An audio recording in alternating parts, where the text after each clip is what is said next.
I told y'all, we got the game on lock. Crank Lucas the rap deucer. Team Real Racing. Y'all already know we won.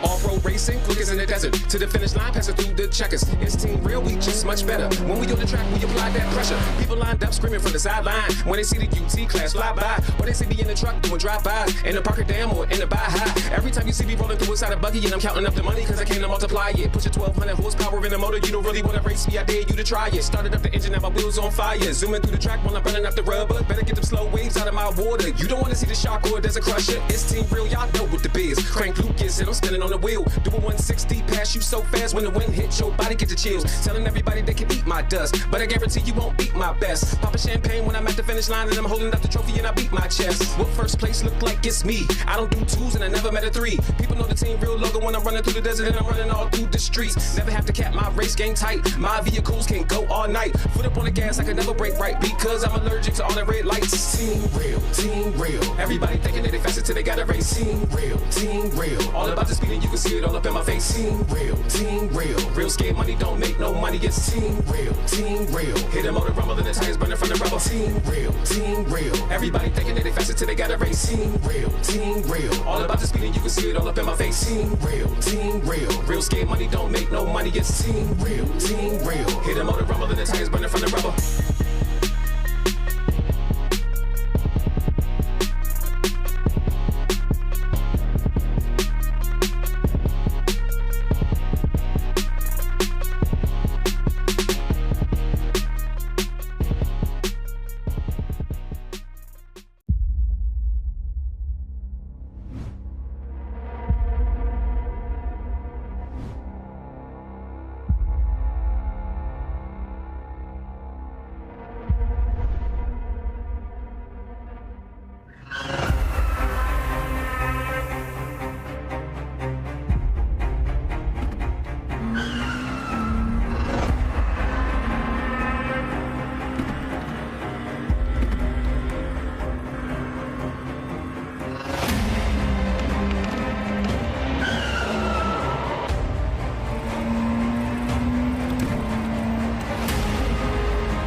In 2024, I was able to go and clinch my third straight championship.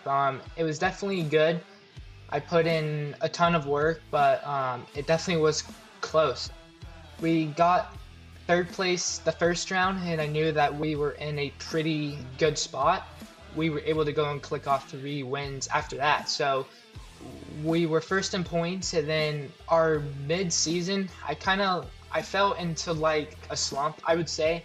I was unable to go and get some wins, and I was making a lot of mistakes that I shouldn't be doing.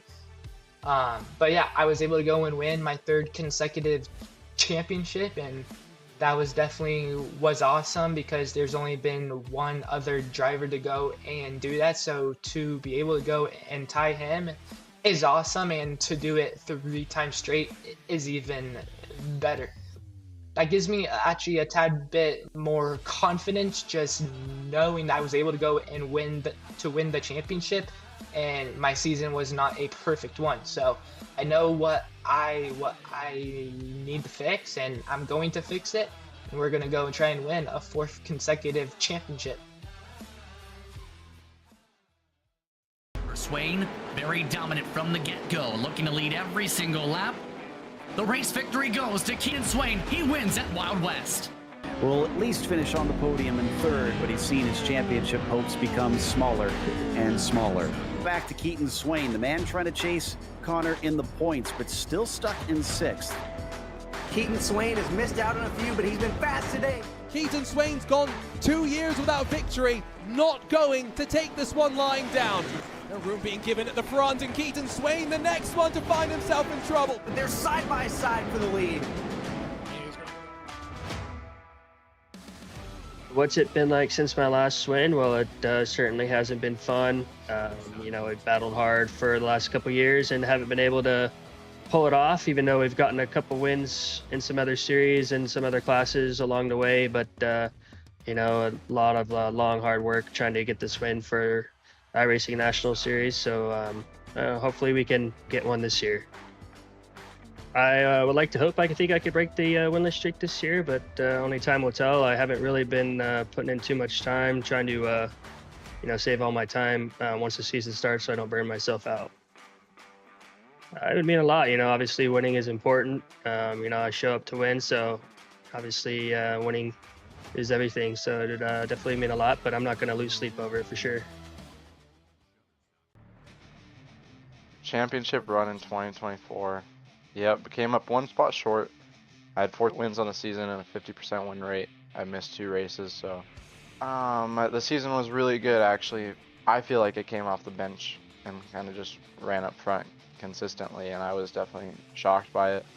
Had some decent runs in the qualifier series, but really didn't know the competition, what I'd be going up against until round 1, and then I went out and qualified first, and then the race got postponed, and then we kind of were scrambling, and I knew I had the pace, but just didn't know. And then the rest, you know, come out and win round 1, and then the rest of the season was just a lot of fun, you know, after that, racing back and forth with Connor. I mean, I feel like we were just trading wins back and forth, and I think we were all kind of waiting on for when something was going to happen, and we finally battled in that last round, and it was a lot of fun, and I think we put a show on for the fans. So either way, I had a lot of fun last season, and, you know, added 4 more wins and second place in the championship, but that's not over yet.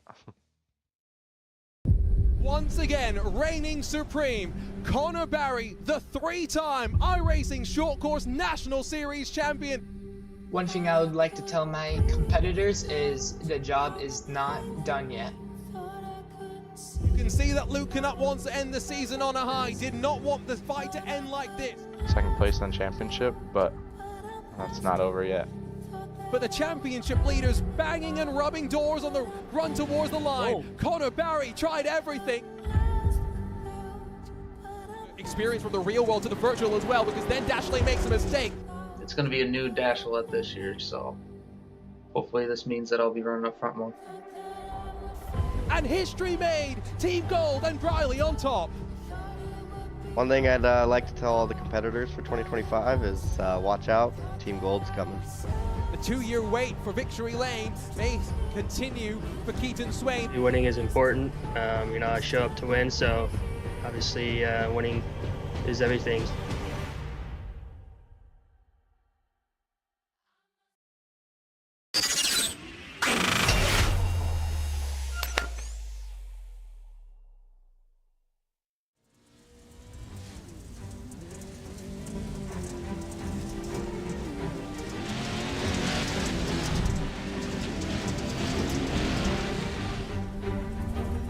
We're ready to go for another action-packed year of iRacing short course competition, and it all kicks off with the 9th running of the Pro 4 National Series. All eyes turn to Connor Barry to see, can he continue his march at the top of the championship? But there's a hungry field with more than 40 trucks ready to rumble here from the big house to kick things off. Welcome along to RaceSpot TV. Arjuna Kankipati, joined alongside by the voice of off-road Dave Arnold once again. And Dave, it's been a while since you and I have been here in the virtual broadcast booth, and we're better to return than to Crandon International Speedway.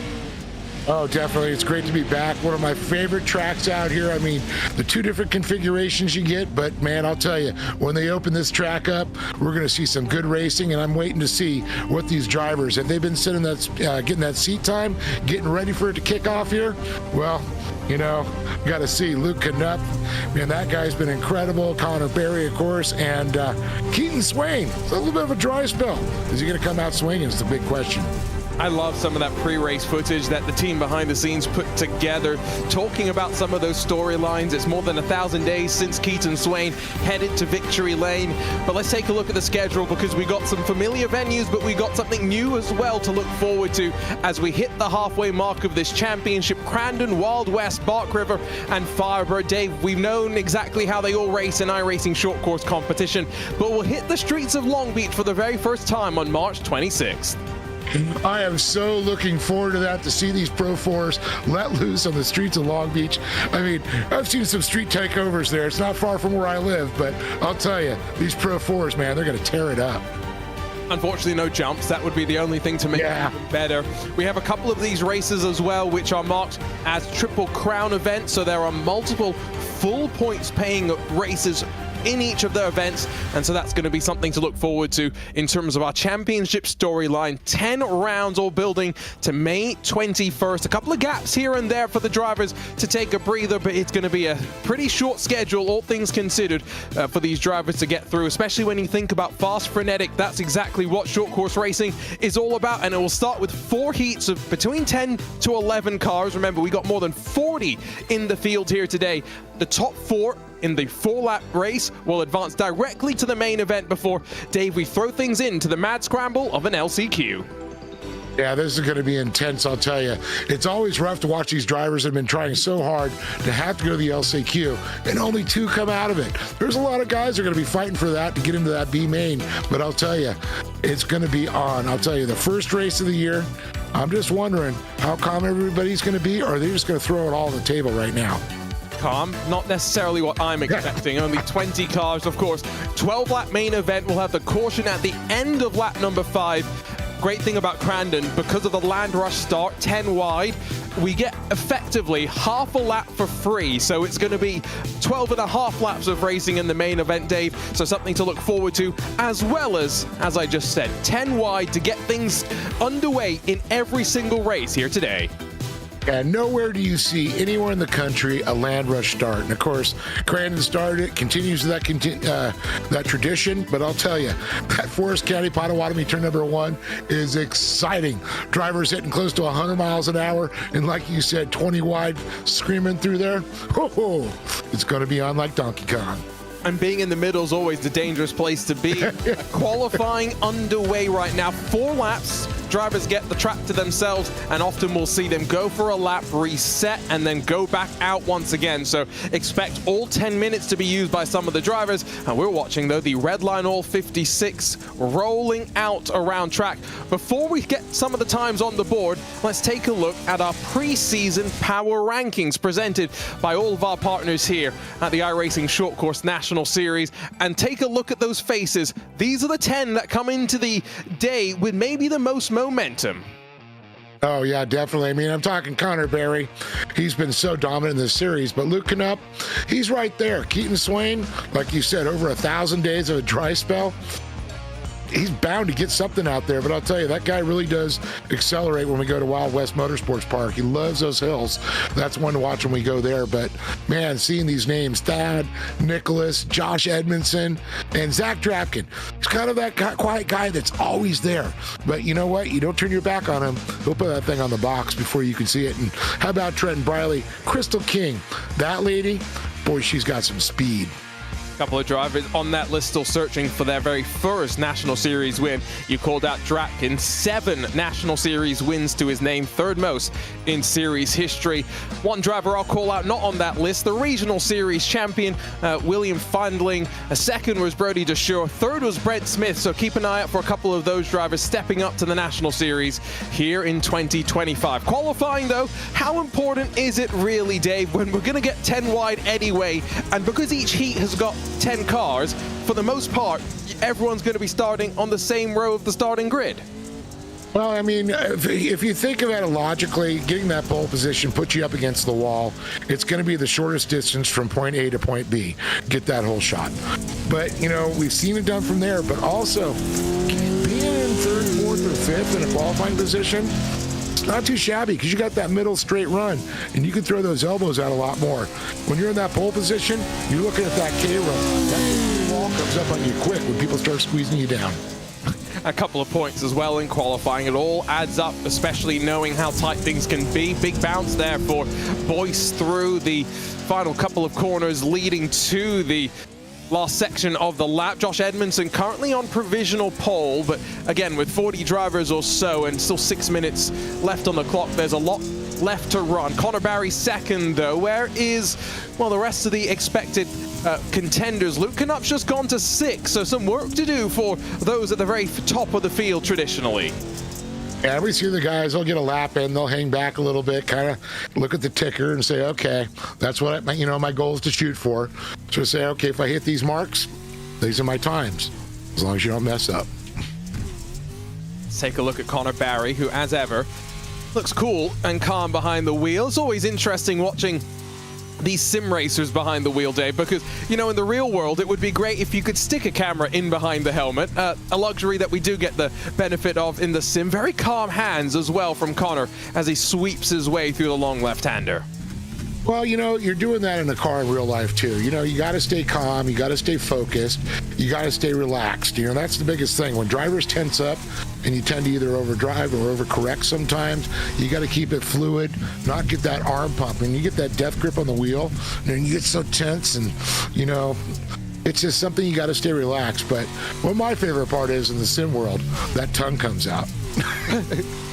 That is definitely something you don't necessarily get the option of doing in the real world. There's the CBR number 2 for Connor Barry. 3-time champ coming into this first round of the season, and 3 times back-to-back. So he's got confidence on his side. Let's see what the rest of the field's going to be able to do. Here's a look at Nicholas Dachelet, who's currently 3rd and only 2 thousandths off of Barry in 2nd. This is through that turn 5 where 180 degrees left they have to sweep. So much speed is scrubbed off, and on the right hand side is where they start this race. Bumpy run down into what will be turn 1 on the start. Yeah, I really like that shot you're seeing there. You can see off to his left, you can see the window net, seeing that side view. He's got the wraparound monitors. I mean, that's such an effective, you know where other drivers are, you can look out your window, you just do a little head turn. Kind of, it's more natural, I think. You know, I see a lot of guys with the headsets too, a little bit, you know, easier, but for the average driver, it's used to that, more of a field of depth, I'm going to say, where everybody's at, that spatial relationship. Absolutely, and I mean, short course and rallycross are the 2 disciplines where we tend to see virtual reality more than anything. Here comes Dachelet to the line. Matthew Lindy currently 2nd. There is an improvement, and it's provisional pole for Dachelet. Connor Barry also went quicker, but he's 12 thousandths slower than the 23 factory SimSport entry, and so Wisconsin's own hometown driver currently sits on provisional pole. Now we're back on board with Zach Drapkin right now. Zach, he slid down a little bit here. You're going to see him try to climb his way back up again. You know, you can see that Knupp has also slid back. So with Drapkin sitting in lucky 13 right now, he's going to get that focus on, hit his marks. And, you know, these guys have been putting a lot of time in practicing with each other. They go out, they push each other. Okay, they'll critique each other, and that's really helpful. You know, that's one thing about having a spotter. They can say, okay, you're a little slow going out of turn 1, turn 2. You know, you got to get in that lane 1, lane 2, lane 3, or lane 4. Kind of break that track down to where you got to put that truck at to get the fastest or that rotation right. New sitter at the top of the timesheets. It's Tyson Miller that's found his way to the top. 22 thousandths. I mean, we are talking blink of an eye territory at the very top. Drapkin out wide. I think this is him setting up for what might be one of his final attempts with 2.5 minutes or so left to go on the clock. He's got some time to try and find if he wants to get a couple of points onto the board. Like I mentioned, 5 points for the pole sitter, 4 for second, etc., etc. And also a couple of points, 6 for the heat race winner and 2 for second place. So it's not just those that are looking to advance directly to the main event, but again, we're talking championship, long game here, Dave. Drivers like Barry, Drapkin, like Luke Knupp, all going to be thinking about the points they can accumulate. Yeah, and that's one thing, you know, you got to make it to the main. You got to get, you know, wherever you sit, every point adds up. You know, They always say you can't win, a race every day, but you can also put points on the board, and that's important. It's consistency that wins the race, or the championship, I should say. It's been single points in the past, so you've definitely got to play the long game, stay out of trouble, which is sometimes easier said than done if you don't qualify decently in the rest of the rounds of the championship, which are 2x2 rolling starts. Here comes Drapkin to the line, a little bit of the lean going on in the red line all 56 as he shuffles his way through Calamity Corner. He's not impressed by that by any means. He's going to drop some time, no improvement, and so 14th, the best Drapkin will sit. Yeah, he lost about a little over a tenth of a second there, and that doesn't favor. But you know what?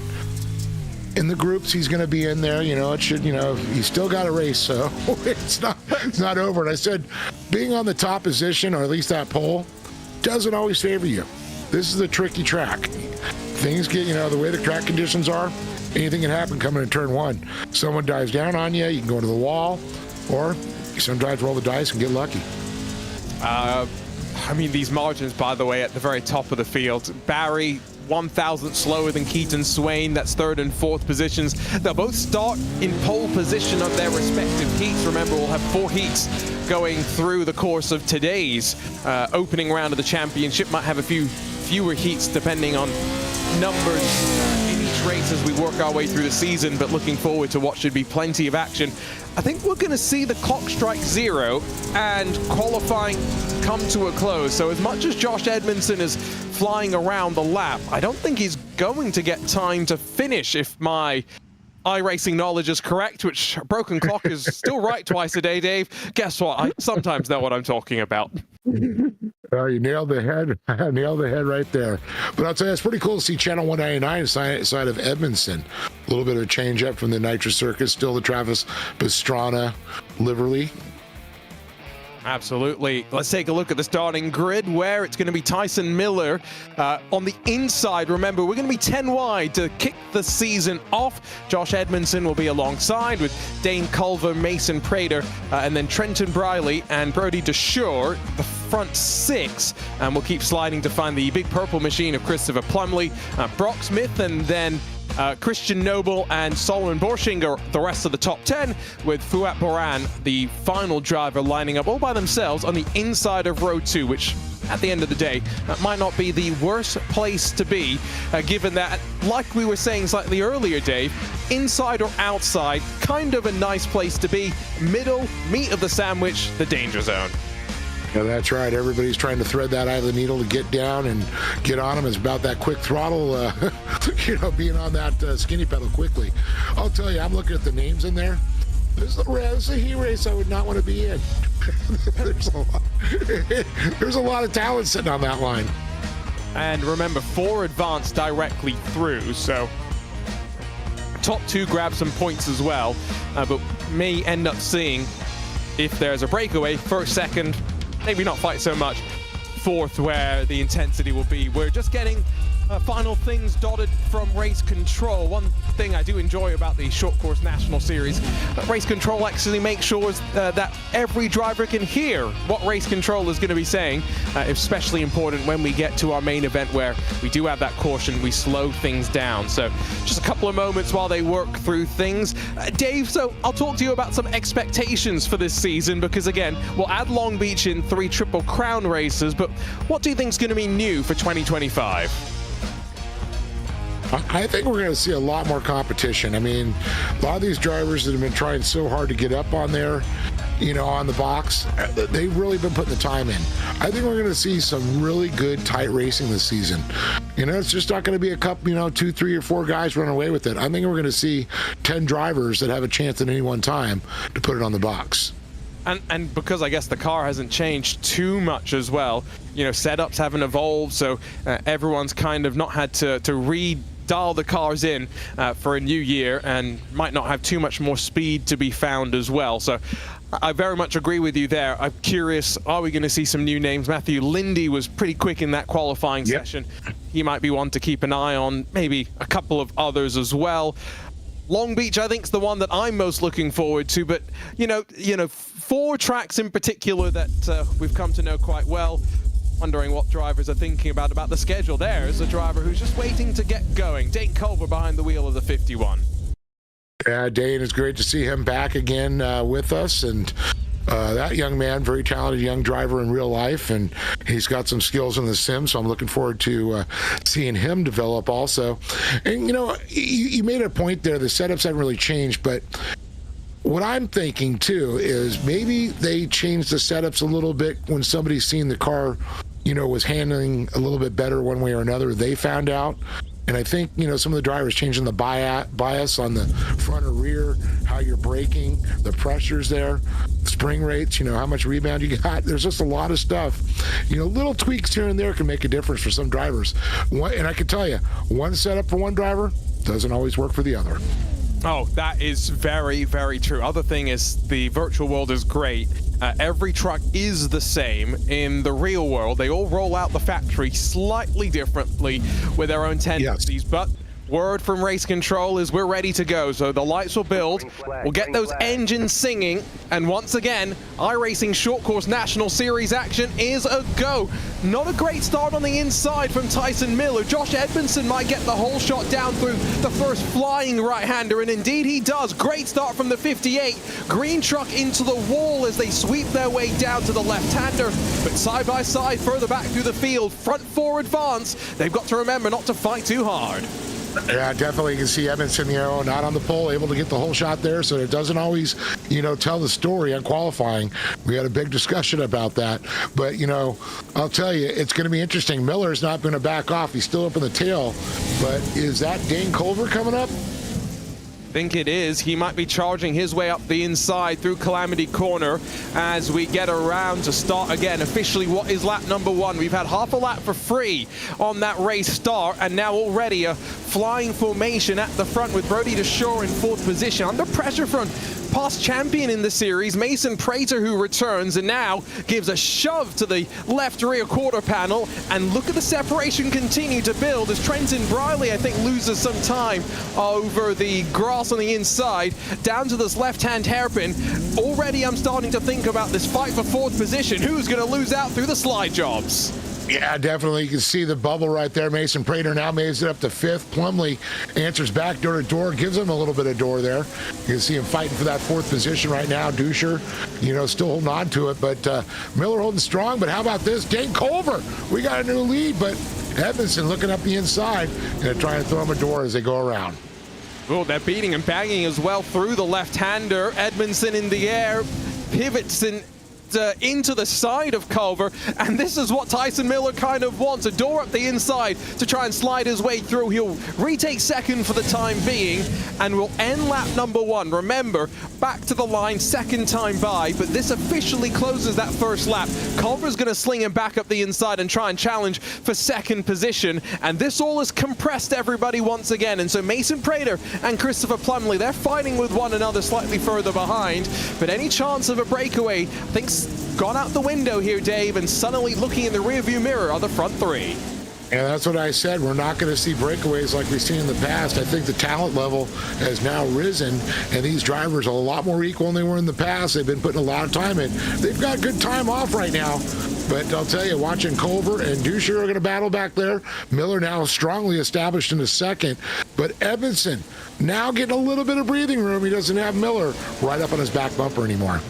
One thing that Josh told me that one of the first times I ever talked to him, Dave, when the iRacing Off-Road Championship Series was just coming into fruition, was that he preferred the Pro 2 trucks over the Pro 4. He always felt there was a bit more skill and speed required to drive those machines, and so he felt like the Pro 4 made it a bit easier, for lack of a better word. There's a slide job from Dane Culver once again. He'll retake 2nd and bully Tyson Miller out of the way. But I'm quite curious, what's your take on that opinion? Oh, and I kind of agree with that. I think it takes it's a little bit more throttle control, a lot more trying to point that truck where you want it to go. With, you know, 4-wheel drive, you're going to have that front and rear. Front pulls you around, rear's going to push you there. All you got to do is point those things. You got to have more finesse in a Pro 2. It's a lot harder. And I'll tell you, if you don't know what you're doing, you're going to open up a donut shop real quick in a Pro 2. That's why you put me in the Pro 4 if you're going to throw me into one of these machines. If you're going to give me 900 horsepower, give me a little bit of help if you can. Already seen a bit of fiberglass that's gone flying from the side of plenty of these trucks. But as we get ready to cycle on to the last lap of this first heat, and remember, 6 points to the heat winner. Second place gets 2 points as well, so there is something to fight for here. The gap between 4th and 5th position still holds at around 0.6 of a second, and Prater's not really been able to close just yet. And so coming on to the final lap, Dave, there's some pressure starting to build. Mistake there as well from the 909. Yeah, Dozier dragging at the right rear panel along the wall there. It didn't slow him down too much. Mason Prater still, but look at this. Plumley, Briley, right there. There's 7 drivers all fighting for that top position. They're not far off. And we're talking 2 seconds out of the lead. Well, that's not very much, especially in a short course. It could happen, one little mistake, and it can change that position quickly. And he talked about this heat, how strong it is. Edmondson up front.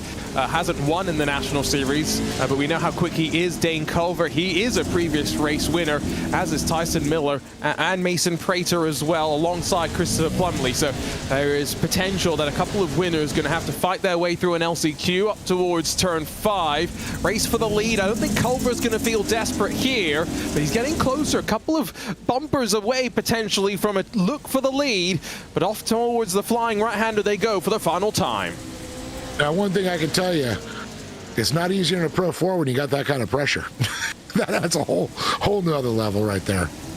There's the VR as well. Oh, Culver out of short, and he's going to lose time, and he'll slide just inside of the front 4 once again. He went for a move maybe, made the mistake, but unfortunately for him, it's not going to cost him a position in the main event. One more corner to go, as much as the checkered flag has flown on the top left of your screen. Opportunity here for that 51 to regain at least 1 position in terms of starting spot. Up front, though, Edmondson cool behind the visor, holds on to victory. Drag race to the line. Culver almost, I think, able to pip Miller and Dusher, but no, settles for 4th at the very end. But Dave, it could have been a whole lot worse. And that's what I was talking about. Just a little mistake and almost changed up the whole race. But Edmondson staying strong. Miller, Dusher, and Dusher is going to, and Culver. And the surprise right here, Mason Prater. Look at that talent. That's why I wouldn't want to be in that heat. No, absolutely not. Prater, Plumley, Briley, Brock Smith amongst the drivers that unfortunately miss out in the first heat. And we got 3 more of these to go. Remember, 11 started that first heat. Will be the case for the first 3 heats. I think the final heat will be down to, quote-unquote, just 10. Dashley will start on the inside of heat number 2. He'll have Cody Winicki alongside with Keith Jeffrey, Evan McFarlane, and then Tom Grady and Drake Mittag, the top 6. Rolling left of them, it's going to be Matt Adams, Cross Kirchmeier, and then Gavin Plummer and Carl Cooper, with Michael Scafuto all by himself on the inside in that Team Real Racing car. Once again, we'll get the race control call out to all 11 of the trucks before we get set to go racing for what's about 4.5 laps. They're lined up on that Steelitz starting line. Dave, what a great start to this season in the first heat of the year. Yeah, I'm just saw the picture of Drake Mittag, and I remember his mom carrying him around the pits. It's the younger brother of Doug Mittag, and it's, real life Pro 4 driver. But man, I'll tell you, these kids have so much talent. Seeing him been racing the Production 1000 class for sure. But man, another talented stacked field right here. I have no guess on this one. Michael Scafuto, Junior, he's one of the young trophy car kids. He's been coming up through the program. And boy, and then you see a 199, channel 199 on a truck, and you go, good, to get that sponsorship, you got to have some talent. For Jeffrey. The great thing as well is know that they'll come in with a decent baseline, that Channel 199 team, so even if you have little practice, you feel relatively confident heading into what is our second 10-wide land rush stop of the 2025 iRacing Short Course National Series campaign. The Pro 4s are let loose once again. And once more from the inside, it's not a great start from Nicholas Dashley. He almost holds steady there with Cody Winicki as they slide their way down the hill. A little bit out of shape as the rear end steps out there for Dashley, but he's still neck and neck. There's trucks around, count 3 in the wrong direction as they fly their way over the jump, but still Dashley battles with Winicki at the front of the field. Mittag, Plummer, 2 that got tangled up as they slide their way to the penultimate corner on the track. Yeah, that's 2 names that we're used to calling up there, battling Dashley and Winicki. I'm kind of not surprised on that. I'll tell you, Dashley really squeezed that one. He was literally door to door going towards that hole shot there with Winicki. But a great shot from behind. Dashley in front, Winicki in that second position. And you can see McFarland trying to stay on the rear bumper now of Winicki. I think we might have just had another truck roll over. Might have been Scafuto. Yep, confirmed because he's now jumped to the front of the timing screen. Ignore that, It will reset right on cue. So Dashley still leads with Winicki, McFarland, and then, again, green line's going to denote the fight for the 4th and final transfer spot. There's a big slide job and chaos ensues. Kirchmeier might slightly have compromised things, and Tom Grady tries to slide his way on forward, but now in a fight with Cooper down to the right-hander. It's going to be wheel to wheel. The 73 on the outside, the white of Cooper. Going to have the advantage now as Tom Grady on the outside, long way around, sends it and holds on to the spot as well. And it looks like Kirchmeier landed on the back of Cooper there. Nothing happened, luckily, but what a great move by Cooper and Grady when they came in, moved the whip through the field. Unfortunately, a mistake, but nevertheless, that's how you get there sometimes. End of the opening lap officially as Dashley wraps back around through Calamity Corner. Our focus for the most part going to be on this fight for 4. There's another mistake there from Cooper, opens the door for Kirchmeier. Doesn't need a second invitation as they cross the line. Cooper's still on the inside, and now Kirchmeier's going to lose out, shoved out wide. Keith Jeffrey in that Channel 199 car going to try and take advantage, slides his way on forward.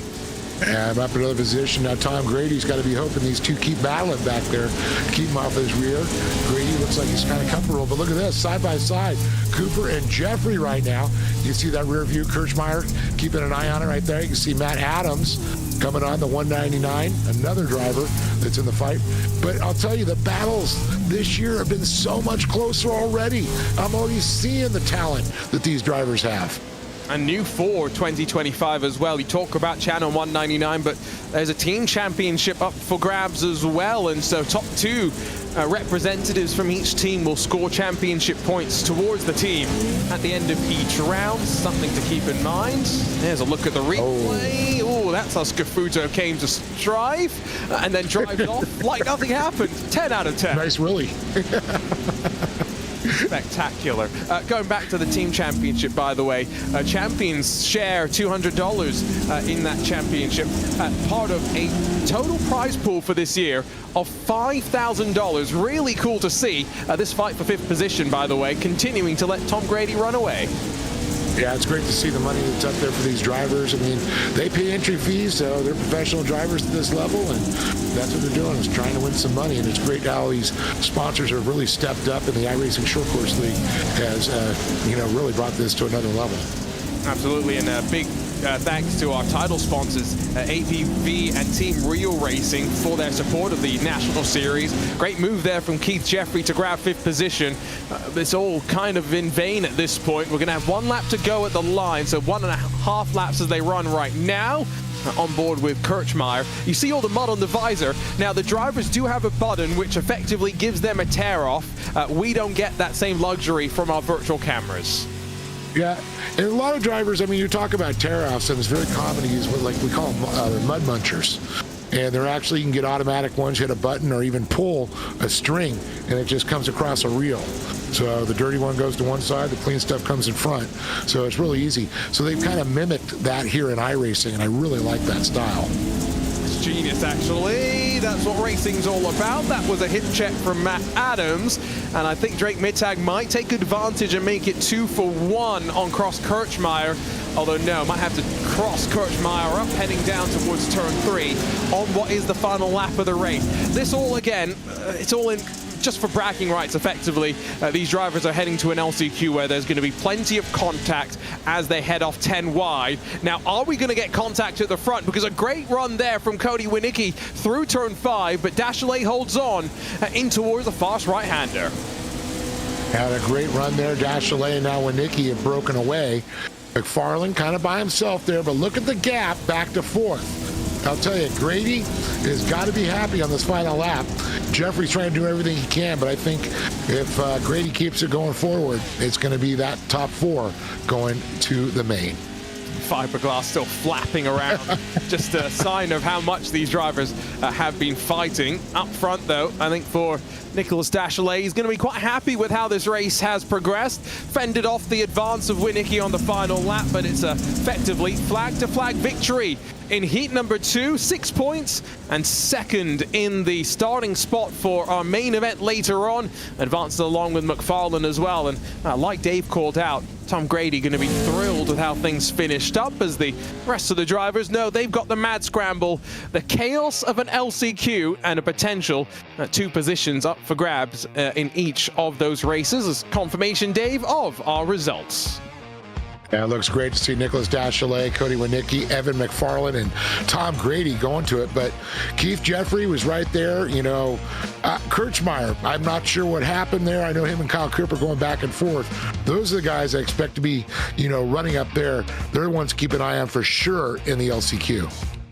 And still have a couple of races to go before we get to the LCQs. Michael Scafuto, let's not forget, in the Team Real Racing 8 machine. A little bit of a tumble. Now, that didn't really slow him down at the back of the field. Let's take a look, though, at the starting grid for what is the 3rd of our 4 heats. And one of the storylines coming into the day, Keaton Swain, 1,096 days since his last win. He's at the front of Heat 3. He's got Matthew Lindy, Luke Knupp, Tyler Shattuck, Sean Winkler, Cody Vanderveer. I mean, another stacked heat, by the way. Dennis Mickelson, Taylor Vandenbush, Austin Schreiber, Joey Herbie, and then Aiden Irvine all by himself on row number 2. I mean, Dave, they're just getting more stacked at this rate. I know. I'm looking at the top names in there. I'm like, oh man, this is going to be interesting, because there's 4 or 5 drivers right there that you know, a few names I didn't recognize. I'm going to be, you know, waiting to see how they do, but there's certainly some names that again, another LCQ I wouldn't want to be in. For Matthew Lindy, by the way, called out that he was pretty quick in qualifying. I've seen him more in rallycross machines in iRacing, but I know he's got plenty of success in the real world as well. I think he's going to be one to watch. I mean, you know, Keaton Swain and Luke Knupp are going to be quick, so maybe that's 3 of the 4 transfer spots already gone right there. Yeah, that could be right there, but man, I'll tell you, a couple names, and I'm waiting to see what they can do. You know, there's always a guy that's like, who's this guy? Who the heck is this one? Where'd he come from? We're about to find out who the drivers might be to shock us as 10 wide. Great launch on the inside from Keaton Swain in his brand new SimCoach's factory SimSport machine.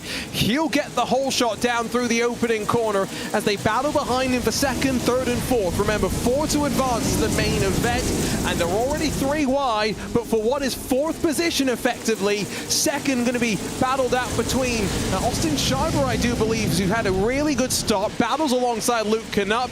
Keep an eye out for Matthew Lindy as well in the mix, and now trying to cross back underneath. And I think there must have been a sell on yellow paint in iRacing. There were a bunch of bananas and blueberries out there. I like it. You know, that's one thing, these drivers and these wraps, you can really see who they are. Swain, not surprised to jump up there. Luke Knupp, Sean Winkler, Austin Schreiber. Wow, that's a top 4. But you got Shattuck, Vanderveer. Vanderveer, of course, you know, no stranger to this one for sure. And Matthew Lindy, kind of surprised he's in the back fighting it right now. He got shuffled back on that race, bullied in some ways. Here comes Sean Winkler, who, let's not forget, we know how quick he can be, but maybe not always as consistent as the likes of Luke Knupp. He's going to force Knupp to go defensive up towards turn 4. Swain's already run away. That gap's 1 second, and he's trying to break away and into the main event without too much worries and leave all of the drama behind. Winkler's really up for the fight to kick the new year off. Yeah, you can see right there the stars and bars on Luke Knupp with a good run. Winkler trying to catch up to him. But look at, you can see the good gaps right now are starting to develop here. There's a little gap here, a little gap there, but a lot of beating and banging going on. I'll tell you, hello, Mr. Fiberglass. And Matthew Lindy's on the outside and already fought his way back up to 5th. I mean, that's a good sign for him. Dropped back on the initial start, but recovered at least mostly as we complete the opening lap. 3 more still left to go as they all play bumper cars out through Calamity Corner. It's what you'd expect. And so Austin Schreiber has lost some ground to the top 3 up front, and so now going to be full pressure behind him. Lindy, Van der Veer, Shattuck all just stacked up behind, and now they're starting to trip over one another. We jump on board with Van der Veer in the 159. And it's a great shot. You can see how these fiberglass flying right into Van der Veer's face. You can see stars and bars starting to do a little bit of fiberglass damage on him. The stars want to take off, and I'll tell you, that can mess with you. And then sometimes that stuff flaps up in your vision, and somebody sneaks right up the inside, and you didn't see him because it was covered. But a great shot. This is a physical race. This one's a little bit different. We're seeing more fiberglass, but you know what? Look at this. Swain already pulling away. Lindy on the move right now.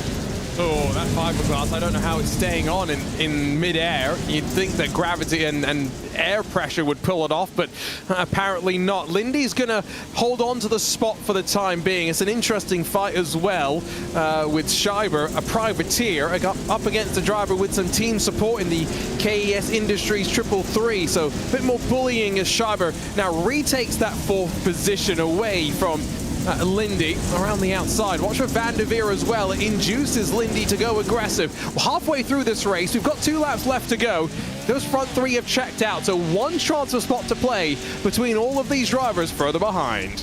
And you can see they're now shedding weight. Fiberglass still flying there. Gotta say, Lindy was back in 9th. Now he's back up to 5th. The sight's now set on Schreiber, but man, look at the battle going on. It's literally door to door. These guys, like you said, trying to bully right back. Lindy felt it. There it is. Slide job there. But Van der Veer tries to go to the inside. He might get it. And it's going to be 4 wide coming out of Calamity, out of the Cowboys' corner. I mean, Van der Veer saw the opportunity, and now they're all just waiting behind for their chance. That black and slightly red machine, Tyler Shattuck, who's now going the long way around as they jump into the left-hander. He's up to 6th position. Lindy's dropped out of those front 4 transfer spots as well. I mean, this is great stuff. They're almost 3 abreast down to the penultimate corner, and pick 1 from all of these drivers. Team Rogues Mikkelson's going to lunge back up the inside. 1 lap to go between all of these drivers. Has Van der Veer got the chance to break away? All right, here we go to Calamity Corner. There, a little bit of a shove there from Shattuck on Lindy. Lindy's trying to hunt down Van der Veer. Van der Veer across the stripe there. 1 lap to go for these drivers, all battling for that final transfer position. Van der Veer pulls back just a little bit, and it looks like Lindy taking the brunt back there, holding off. He's trying to get forward momentum, but boy, when guys are beating on you from behind, it's very distracting. You got to stay on the track. I know this is short course, yes, but you've still got to take the track. You can't just make your own circuit out there, as one of our trucks was at least attempting to do. Let's focus up front, because I think Van der Veer might be comfortable at this point. Keaton Swain, Luke Knupp, Winkler, they will all advance. But Dave, again, you've got to call out for Sean Winkler. A great start to the season, keeping Luke Knupp honest to the very end. Oh, yeah, it's just incredible. You can see, you know, Winkler's just been right there every time. Van der Veer is now able to just pull away. But Keaton Swain, he's the story right now. The man with 1,000 days. He's got to be like a camel right now. He's been saving it up, and now he's got a drink soon, and he's looking to do it here in this heat race. He's going to be wound up tight, I'm sure. There's going to be plenty of emotion when he does cross the line and enter victory lane. He wins Heat 3, but behind there is going to be some consternation. Who gets there? Ooh. Who grabs 4th? I think Dennis Mickelson in the Team Rogue 41 will do it. And I'm no idea what happened there. Matthew Lindy goes wide at Calamity Corner and opens the door for Mickelson to grab that spot. Here's a confirmation of the results. Dave still saying what I think internally, because Dave, I have absolutely no clue myself. I saw Lindy and Shattuck up there, and then, you know, Mickelson. I mean, I don't know. I think that the transponder just had a freak out. They were all right there. Well, we'll try and figure out what happened. Remember, only 10 taking part in that heat. And I think the same for this final one, where the three-time champ, defending king Connor Barry, will be on the very inside. Thad Countryman, Crystal King, and Zachary Drapkin. Top forward, Adam McAfee and then Hadley Boyce alongside to round out the front. 6, Wes Graham, Brent Smith, Jeff Ives, and Luke Safrit, the top 10, again, all on that front row. I'm still trying to sink in what we've just seen, but let's not forget, one more heat race, 2 more LCQs, and then Dave, the main event left to go here from Crandon. Yeah, this has just been incredible. I can't believe another talent-packed heat race here. I mean, you got the defending champion, you know, Drapkin with his multiple wins there again. Can he come back swinging? Connor Barry right there, aka Slicky.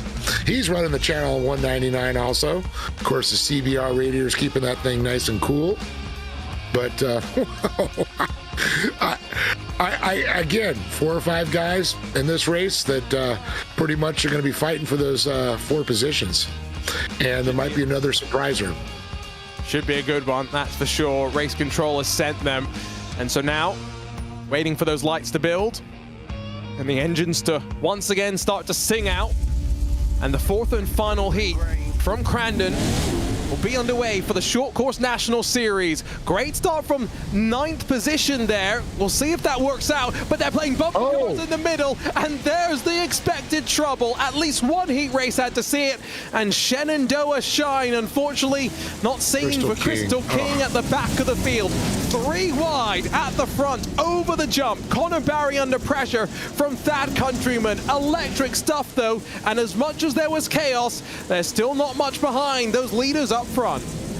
And Countryman's going to have that inside line sliding around there. You can see Connor Barry going the long way around. You know, as they head to the Polaris Leap here, it's incredible side-by-side action. Here they go, and they're going to get that free half lap. Now we start it. Lap 1 of 4 go through, and it's Connor Barry who's going to lead them across. It was to be expected. Officially on the first lap of this heat race, we'll see if there is going to be a slight breakaway from the front. Luke Safrit's gone from 10th up to 3rd, so a quite remarkable start. And just a reminder, Dave, of the fact that Crandon is wild, and so again, because you're 10 wide, even if you're 10th, you're at less of a disadvantage than you would be the rest of the season when we're 2x2 and rolling starts. Yeah, and that's true. You got pretty much an equal start there. I mean, yeah, maybe a couple feet here or there, maybe an advantage the closer to that pole position. But look at this. Oh, Drapkin just gets pinched there. You can see he was got there. Crystal King got punched a couple times. Ah, what a heartbreaker on that one. Frustrating, to say the least, as well. Yes. King is still out there, but tail of the field. Now that thing was Boyce just bouncing off the wall in the 994, so it's Adam McAfee that's currently in the hot seat with all the pressure behind and basically getting a push right now up towards that Polaris jump. Yeah, I think Boyce is trying to draft him there, coming through. Not a Daytona. They're in the wrong sort of car right now. It's the wrong part of the world as well. Yeah, it looked like it kind of changed up there. McAfee, now Boyce up a position there, but it's still Barry, Countryman, Safrit, and look at this, McAfee trying to answer right back. So we go back on board with Drapkin, trying to look up the inside there, trying to force his way, putting a little fender on him, and see if he can get the speed to come up here. This is a fast section here as you head into Cowboys Corner coming off of Argonne. I mean, that's just bullying your way on forward in the red line all 56. Drapkin representing Racecraft Academy as well. So again, might talk about them a bit more in terms of team championship working through the rest of the season. And obviously, Channel 199 Sim Racing likely to be the favorites alongside the likes of Team Gold and maybe Team Rogue as well. Up in the air once again. We're on the 2nd lap, so about to be halfway through this heat, the final heat as well of this opening round of the championship. And front 3 have slightly stretched their legs through all of this battling that we've seen behind. And so now it's incumbent on Drapkin just to continue letting these couple of drivers fighting, as once again, they almost trip over each other. 5th, 6th, and 7th positions. Yeah, Boyce and McAfee have been going for a while now as we go back on board with Drapkin. You can see Drapkin, you can see behind him, these drivers still fighting their way. And it looks like Boyce got a little bit of breathing room, which gives you that little help there, start to focus, forward. But McAfee, he's not going to let him go. No, I think as well at this stage, we're still early in the season. Drivers have not made enemies of each other, and also not of race control just yet. So sometimes there's two ways to think about it. You don't want to be too aggressive at the start of the season, or be more aggressive because you haven't really made any enemies just yet. As a couple of sends up towards turn 4. It also puts the spotlight on you for the stewards, through the season going, let's keep an eye on this guy. It was questionable. And we do have stewards that if we get to an LCQ and there's a move that determines who advances, that will be redressed by our team. So just keep that in mind. There's more than just points penalties and whatnot. They will do what they can. Almost off the road there for Hadley Boyce as we ride on board with the 906 dirt entry of Jeff Ives. He tries to take advantage. Hip check there from Boyce. But all of this has let Zachary Drapkin break away. That's the problem with letting a 7-time National Series winner run away. They're never going to let you back and have a second chance. No, it's like, all right, well, it's the first race. Everybody wants to show, and, it's kind of like peacocks out there. That's what race car drivers are. Get a little showy, get out there, and if you can run away with it, you do it and show. That's why I'm king. That is so true. Race car... Or as they say, Mel Brooks used to say, good to be the king. It is, and well, I was telling this to Dave before we got underway, as we stayed there from, I think, West Graham. We went a bit wide. Might have given him a chance to make a move on Brent Smith, though. I was telling this to Dave. I was watching Mod Kids over the winter, a couple of flights that I've had across the country, opportunity to sit on my iPad and watch some stuff. It was just very funny watching a much younger Connor Barry than he is right now, which is saying something. Anyway, but have all the confidence in the world. Highly recommend that you go and watch that if you've not seen it before. Really insightful world into the world of short course racing, especially for kids, and you'll see a little bit of the likes of Connor Barry as well. He heads out of the final corner with Dad Countryman in close pursuit, victorious in heat number 4, and heading to the main event alongside Luke Safrit and Zachary Drapkin. There is going to be some fighting to the line, but it's all just for some pride, because these drivers know an LCQ awaits them, and 2 of those are up on deck. Take a look at the results, but let's look forward as well, because Dave, 2 LCQs for us to figure out 4 more drivers to move forward. That's right, and of course, Luke Safrit, new to our names here.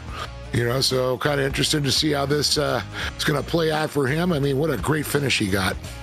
Absolutely. Quick look at the starting grid for the LCQ. The first, at least, of them: Prater, Lindy, Plumley, Shattuck, Briley, Vanderveer, front 6. And again, we got about 13 in this LCQ. So Brock Smith, Austin Schreiber, Solomon Borschinger, Taylor Vandenbush, Christian Noble, Joey Herbie, and then at the very back of the grid, I should say, very left of row 2, Fouad Boran. 13 drivers and only 2 spots in the main event. And we've got a past champion in this race. Wild. Some big names about to miss out. And that's what I talked about. I mean, there's so much talent out there. This is not going to be a runaway. I mean, yeah, we saw Keaton Swain run away with his heat race, but wait till all these other names get in there. This is going to be quite the tight battle. This LCQ, the elbows are coming out, let me tell you. Looking forward to it, because once again, Race Control has given the signal that we are ready to rumble. 13 enter the battlefield, only 2 stumble forward to what will be a very interesting main event. The rest will be watching on from the sidelines. To be inside a championship fight, you must be consistent. And so 4 more laps for these drivers to try and stay out of trouble. Here we go. Lights will build, engines will rev. And on the inside, it's going to be Mason Prater and Matthew Lindy, hoping they can avoid the rough and tumble as they leave some drivers behind, maybe napping on that start. Lindy with a rocket of a launch. He's going to get the whole shot down to turn 4, the slingshot of a right-hander, but bullied by Prater, who forces his way on forward. Lindy almost gets turned around for his efforts now as well. Plumley's in the mix in that big purple entry. Lindy's trying to recover some speed as Prater breaks away at the front of the field. All of a sudden, it looked like he flipped a switch there for Prater as he shot right out to the front. Absolutely incredible. You can see, oh, look at this, 4 wide going through, and they're leaning on each other now. Plumlee, though, great run. Wow. This is remarkable stuff, and remember, only 2 positions, so it's going to get physical. There is no ifs or buts about that. They're 3, almost 4 wide at the line to start the official first lap. Already, though, a couple of black flags have been waved for Brock Smith and for Fouad Boran. So ignore the timing on the left. That's going to reset in a couple of moments' time as Matthew Lindy clambers over the inside. It's Noble from Prater 1 and 2 as Plumlee, Lindy behind have to try and start working their way forward. Well, let's talk about Noble. He was a little bit in the middle of that field there. How he snuck up there was incredible. And I think, you know, the battle between Prater and Plumlee there, you know, Nable's like, all right, you just left the door open. Thank you. Whoa. But not for long. Plumlee's been almost forced off the track there as he opens up the descending right-hander and now goes out wide. He's trying anything different from what Prater's doing because either side of Noble, there's an offense being tried at this point. And now on board with Plumlee. This is a great position to be in, at least for us as the camera vehicle, as Prater slingshots his way on forward. What do you do if you're the car in third? You sit back, you watch, and you try and slide up the inside. Plumlee, though, now on the outside to Calamity Corner, and officially ready to finish the first lap of this LCQ. And look at him still battling through Calamity Corner. That's why they kind of call it that. So tight through there. And you can see we're back on board with Plumlee. As you can see now, Prater has broken away just a little bit. Vanderbilt and Vanderveer and Noble still battling it there. Man, this is absolutely incredible. Look at these guys battling for 2 spots. Plumlee now in the second here with Prater in the top position. But I'll tell you, Vanderveer, he's going to go really, I bet he's going to run this one deep into this corner here at Cowboys. And look at that. I think Matthew has forced Shattuck off the road, and he might then have had to avoid returning, the favor being reserved. This is all just getting a little bit chaotic. I have no doubt race control's taking a look at all of this. Has it allowed Prater to break away? Lindy's almost turned now as they work back towards the jump. We're on board with Tyler Shattuck, who's going to lunge up the inside. This is the 4th, 5th, and 6th position battle. Plumlee and Vanderveer breaking away for 2nd and 3rd. And Lindy getting the short end of the stick on that as Noble gets by him now as we go on with Joey Herbie. And I'll tell you, he's looking and going. Look at the chaos that's going on here. They're looking for daylight. Oh, looks like a little out of shape there for the Shenandoah Shine Machine. This is just absolutely insane. They slide on the brakes through Calamity Corner. That's the 42, I think, of Joey Herbie. Maybe the 47 of Austin Scheiber. Oh, no, chaos. Scheiber around. It's taken Herbie with him as well. Scheiber straight to the pit lane as one goes up and over. Add another one to our flip count for 2025. Oh, my days. Still have 1.5 laps left to go. Yeah, that's a button to push to go back to the pit there, that's for sure. Wow. And look at this, driving hard there, Lindy there, getting a lot of Orshinger in there, and Trenton Briley trying to get up in there. That's another guy that I'm surprised. Team Gold's Trenton Briley not up fighting in the front. Absolutely, definitely one a bit surprised not to see. At this point, though, these drivers are all just hoping something doesn't go wrong up further through the field. As I say that, it all goes wrong, and the 191 has landed on the wall. Oh, man, Solomon, he be doing flippies. It's just funny, Dave, because, you know, I've started doing a couple of things now in the real world. This is going to be a great replay as well. It's a lot different when you get to laugh about a crash in sim, whereas seeing something happen in the real world and going, oh, I hope they're okay. Oh, yes, oh boy, yeah, I know. Been there for a lot of them. Yeah. It's heartbreaking. Oh, my goodness. Please, Mr. Producer. Oh. Where are the scorecards? That's what I want to know. That's a 10. I've got my 10 up as well. I wholeheartedly agree with you. Half a lap for Mason Prater from Christopher Plumlee. Through all of that, by the way, Dave, it's exactly what these two wanted because they've avoided most of the chaos. I can't see any fiberglass missing, and a spot in the main event awaits the both of them. Yeah, Mason is going to pretty much walk this one in here. Plumlee, Vanderveer, is a good gap back there, but he still, stayed out of the carnage there. It's important. It's a skill as well, right? To be able to stay out of trouble. It's easier said than done in many ways. A surprise that these two maybe did not advance directly from their heats, but it goes to show how stacked the field is. Both past race winners, but it's Mason Prater, the previous champion, that's going to walk out of the LCQ as race winner. Plumlee advances as well. We say goodbye to the rest of the field. We'll return in a couple of weeks' time to do this all again, hopefully with a bit more success as well. Joey Herbie's lost a lot of fiberglass as well. You'll be able to find it littered around the track. Confirmation of the results. Big margins at the end of the day, Dave, once the race started to splinter up. Yeah, it's incredible. I mean, Prater and Plumlee, obviously, they're going to the dance, but kind of a heartbreaker there for Vanderveer. Shattuck with a great run. Brenton Briley, a real surprise. I know Herbie got caught up in a lot of stuff, and unfortunately, Brock had to serve a penalty. Vanderbush, Schreiber, and Borschinger. Boy, Borschinger, he's getting style points for that one. Can we give him points for the flippies? And then Matthew Lindy, a big surprise there. Noble and Moran. I think we should, a new addition for the rulebook moving forward. Arjuna and Dave get to give out 10 championship points for style every week. Let's see if we have to give any more points out in LCQ2. It's Jeffrey on the inside with McAfee, Adams, Ives, Cooper, and then Boyce the front six. Again, some strong names. Kirchmeier, Graham, Mittag, Smith, that's the front row. And then Gavin Plummer, Crystal King, and Michael Scafuto. That's row two. And keep an eye out for Crystal King. Very surprised to see her back there in the field. You're not going to miss her as well in that Shenandoah Shine machine. Brand new look as well for this year. Already some big names have missed out from that first LCQ, Dave, and some more names will inevitably miss out once again. Just two more to move forward. Yeah, two more is not a large number, that's for sure, when you see that many trucks vying for that position.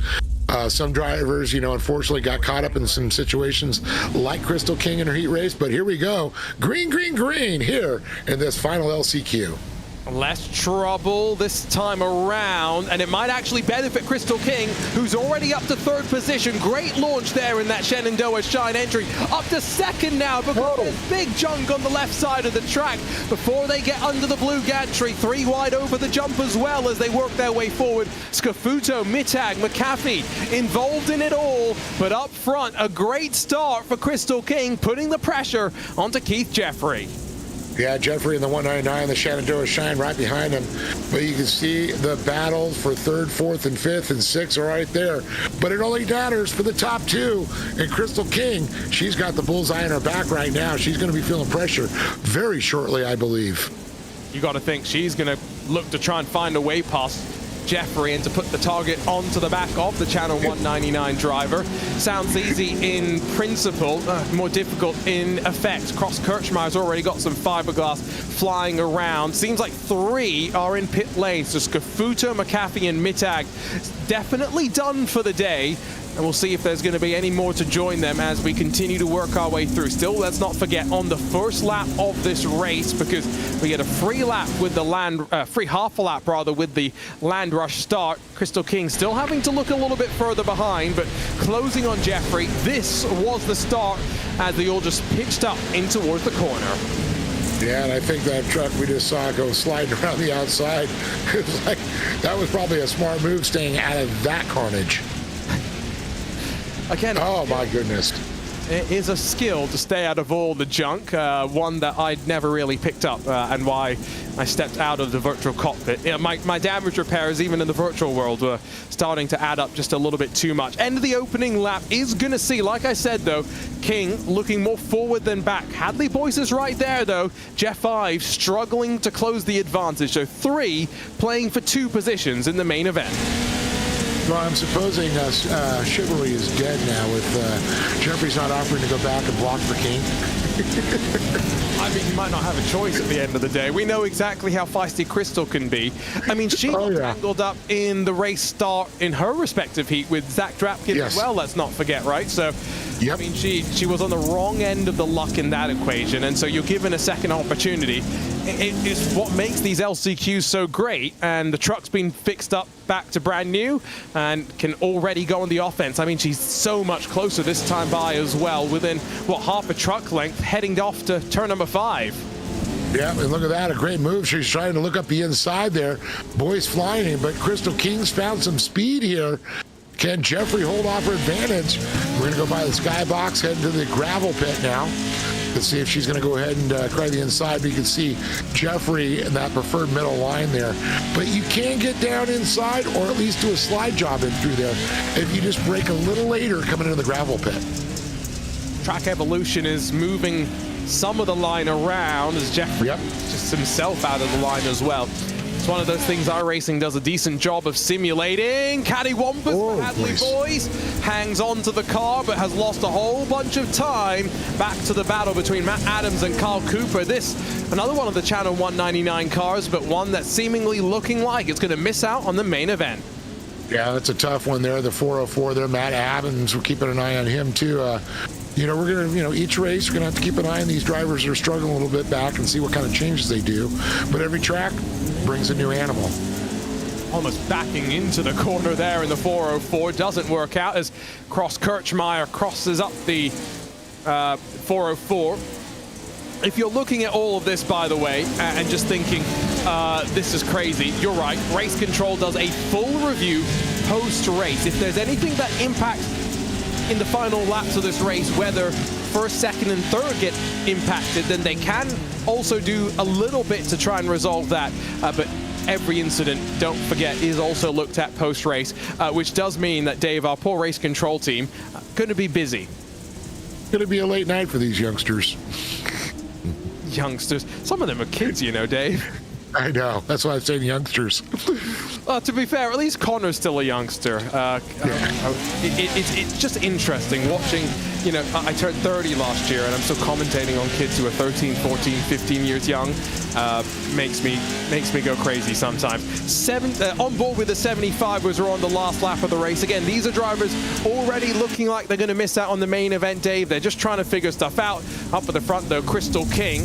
Is she going to make the move on Keith Jeffrey? Final lap of this race. He's definitely trying there. You can see her looking to the inside there, trying to get that momentum up. Jeffrey's had some great lines, though. That's the one thing, you know, you got to find a way around a fast person. You're going to have to make your own line. You know, you can only follow for, so long. You got to stick that nose in. You can see it coming up around the red barn there. The Ponzi Logger's friend and the Skybox jump here. See if she's going to go for a move here in the gravel pit. Remember Hadley Boys, Cattywampus a couple of laps ago. It's left these two up front to fight just to their own devices. Crystal King going to pinch Keith Jeffrey heading to the final corner, but it's not going to be a slide job that's going to work because Jeffrey's done just enough. These two will advance. Keith Jeffrey, no reaction as he crosses the line, winner of the second of our LCQs. Crystal King will move forward as well. A little bit of a relief coming across the face of the 88 machine as he finally accepts that he's got some more work to do later on today. But a quick look at the results. King fighting from that second row into second position as well. We say goodbye to the rest of the field and once again to some strong names. Keith Jeffrey, Crystal King, one heck of a race, but boys, he really tried his hardest there. Eyes, Plummer, Adams, Kirchmeier, then of course McAvee, Matag, and Scafuto. We'll see you next week. And so 40-odd drivers have now suddenly been whittled down to just the 20. We've got around 2.5 minutes left to go before we get the main event underway. And if you're new to the world of the iRacing Short Course National Series, well, first, welcome. Glad to have you for our 2025 season presented by APV Simulator and Team Real Racing. But we've got a slightly different format to what you might be accustomed to in the traditional world of iRacing, because we'll have a safety car in effect halfway through the race, Dave, to somewhat pack the field up once again. And after that, it's all held, breaks loose effectively for us to go. That's right. As we're seeing Connor all relaxed here, getting those burning laps now. I got to go back to a point you mentioned, like Connor Berry. We had a trophy kart driver a year or two ahead of Connor. I think Connor was still in the junior karts. And a couple years ago, he bought me a beer, and I went, wow. It was like 5, like a year ago, in my mind. Oh, they've grown up. Yes. I said, how'd you buy a beer? You're not 21. Oh, yeah, I just turned 21 like 6 months ago. What? Well, what I will say is, I was telling you what, I've seen Chris Noons a lot recently with one of the projects that I've been working on. And we were at Homestead a couple of days ago, last week rather, and there was a driver who was definitely not 21 sitting there with a beer, and I went, excuse me? Just for clarity, not a driver in the program. They were a driver in another series. I'm going to get them in trouble if I talk anymore, so I'm going to zip it and talk about something else. 50 seconds left to go in this warm-up. Dave, I can't wait for this one. I've been looking forward to it for so long for us to get underway. And I think now we've kind of got our storylines figured out, right? Swain's looking pretty quick, trying to break his streak. Edmondson under the VR. He was pretty good in his heat race as well. But I think when it comes to the two that fought for the championship last year, Luke Knupp, Connor Barry, they pretty much come into this year just as they left off in 2024. Yeah, I mean, you just already know that the top drivers, it's just the newer drivers, or the drivers that were so close. Are they going to start giving them a hard time? Are we going to see a breakaway? I don't think so. I really think this, I mean, just watching these heat races, how close these heat races were, just shows this main event is going to be a nail-biter. Absolutely. Should be good. Word from race control is that both of our LCQs have been confirmed in terms of top 2. No other action necessary. I think we kind of all knew that one as well. And so the field of 20 is officially set. We're going to hold for a couple of minutes here before we get underway, just to give Zachary Drapkin a moment to potentially rejoin the joys, I guess, of the world of sim racing, Dave. Technical issue for him. So he's been removed from the race. Much like, I guess, if your gearbox broke right before a race, you'd also be removed. But it's quicker to restart your computer than it is to replace a gearbox 30 seconds to go before the green flag flies. I just hope he made his bed. He did. The angle of his camera, though, didn't let us see his dog, so we'll take points off for that. That's still a joke with his dad and everybody. It's pretty funny. Well, as I've told the drivers, if you don't make your bed, it's something for us to talk about. If you have a dog on your camera, it's also something for us to talk about. Reasons for us to show you on the broadcast. Let's take a look at the starting grid. They'll walk you down through how they're going to line up. 12 laps of racing. And again, remember, we'll have a full course caution after the 5th lap. Barry, Swain on the inside, and they'll lock horns down through the fast-flying right-hander. Dashley, Edmondson, Miller, Winnicki, front 6, and continuing to work our way through that front row, Luke Knupp, Thad Countryman, Brody Desure, and Evan McFarlane. Some fast drivers for sure. And then row 2, Sean Winkler, Luke Sofrit. Keep an eye out for them to maybe take advantage of chaos with Dane Culver, Tom Grady, Dennis Mickelson, Zachary Drapkin, Mason Prater, Keith Jeffrey, and then 2 more, Christopher Plumley, Crystal King, that will fight their way forward. You can ignore Cody Vanderveer in that 21st position. So race control's going to quickly talk to all the drivers before we get set as well. Dave, I'm going to put you on the spot here. Who wins this first race of the season? Well, you see it's a beautiful background there. It's slightly green there at Crandon. You know, it's a lovely track, and I think it's going to be really fast. Oh, you found the fence to sit on. I tell you what, I'll put a prediction. I fell into that trap one time many years ago in my young days of announcing, and never again. Well, you see, I have a friend that what they do is, especially we talked about Daytona, when they come to a race like that, a pack race in NASCAR, they'll have a random number generator. And they'll just pick one of the numbers randomly, which I found is a great strategy, which is kind of what I was going to do. Problem is, my random number generator picked someone who didn't advance to the main event. So that would be an issue. Anyway, I do think that we're unfortunately not going to get Drapkin back in time, so it means 19 will do battle, and so we're just waiting now for that final instruction to come from race control. Frustration there, I'm sure, Dave. That's got to be just a heartbreaker there, you know, to make the main event, especially in this field, and not be able to show up. And here we go. He said PC major DNF, so we'll see him maybe in a couple of weeks' time. But here we go, 10 wide and underway for the first main event of 2025 in the iRacing Short Course National Series. Great start from Connor Barry. Keaton Swain's holding him honest though, and who will get the whole shot? There's a point for whoever crosses under those blue gantry doors. There's big junk behind, but Barry gets the whole shot. He leads over the jump. More carnage. The 51's turned around and almost into the wall. Dane Culver loses some spots, but still up front, it's the three-time king, Connor Barry, that leads us in towards the penultimate corner. Yeah, it looks like only one truck. You can see another truck pulling out there with issues there. Man, I'll tell you, Connor Barry was definitely feeling the pressure. You're the defending champion. It's the first race of the season.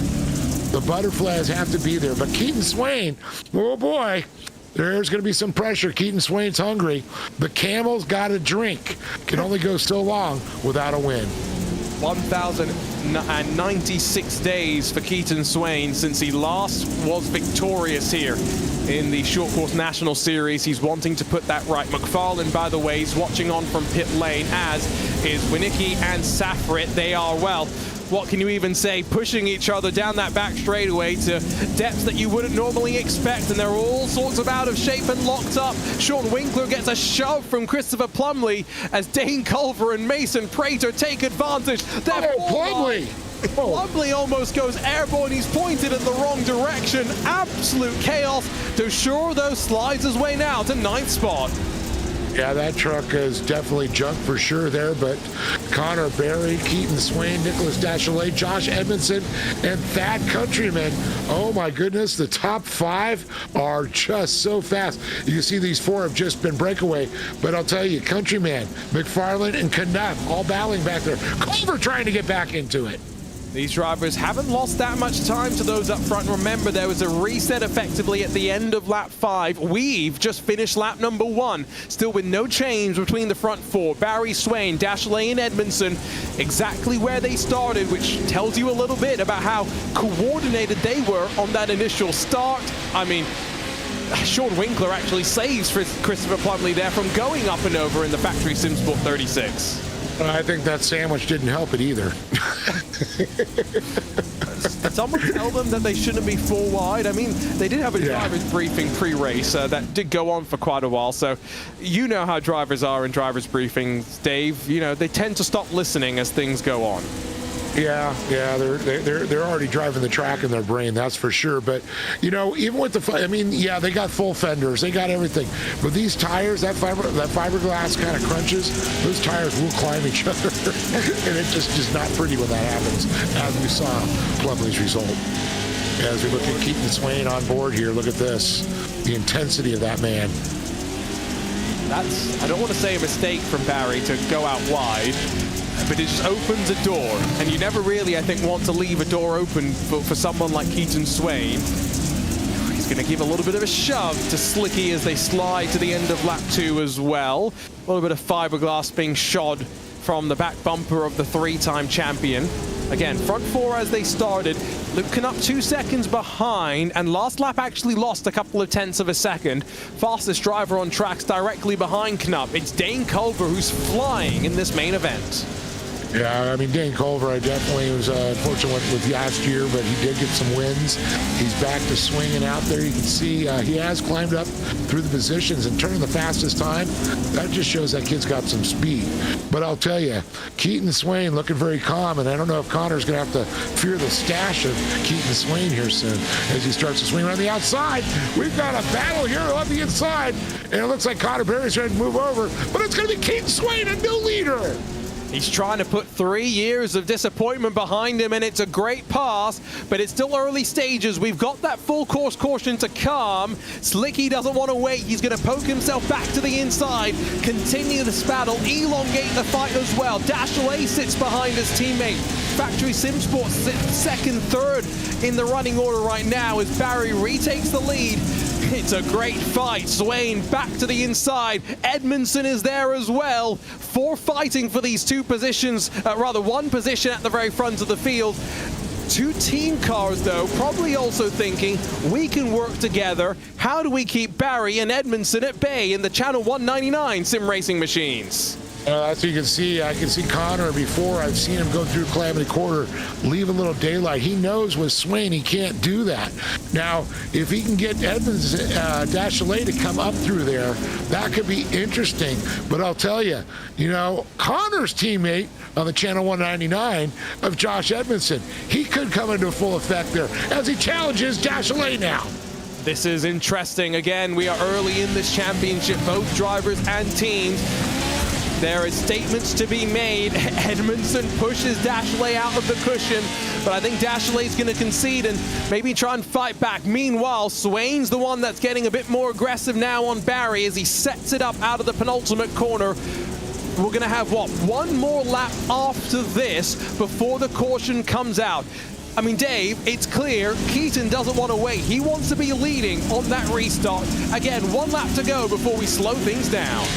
And you notice how Connor hugged that wall. Swain was going to go a little wide. Pray that Connor left that door up a little bit. But Connor knows his tricks. He knows how to do it. These guys have driven together so many times. But on the flip side, Keaton knows how Connor drives too. So he's looking for those mistakes. Has Connor switched it up a little bit there? Or, he's kind of got Keaton Swain's number. Bit of give and take. Again, just a reminder, competition caution at the end of this lap, so we'll cross the line and things get neutralized. Dashley's going to try and put the pressure back onto Edmondson as they've swapped around for 3rd. We're going to see Factory Simsport versus Channel 199 for half a lap before we re-invite the likes of Culver Knupp into the equation. And if you're 1 lap down, you get a lap back as well. So Luke Safrit's going to suddenly find himself in with a chance of scoring some decent points. 2 more corners left before we slow it down. Yeah, definitely. Everybody gets to come up, tag the back of the field there. It's going to put the race within the race.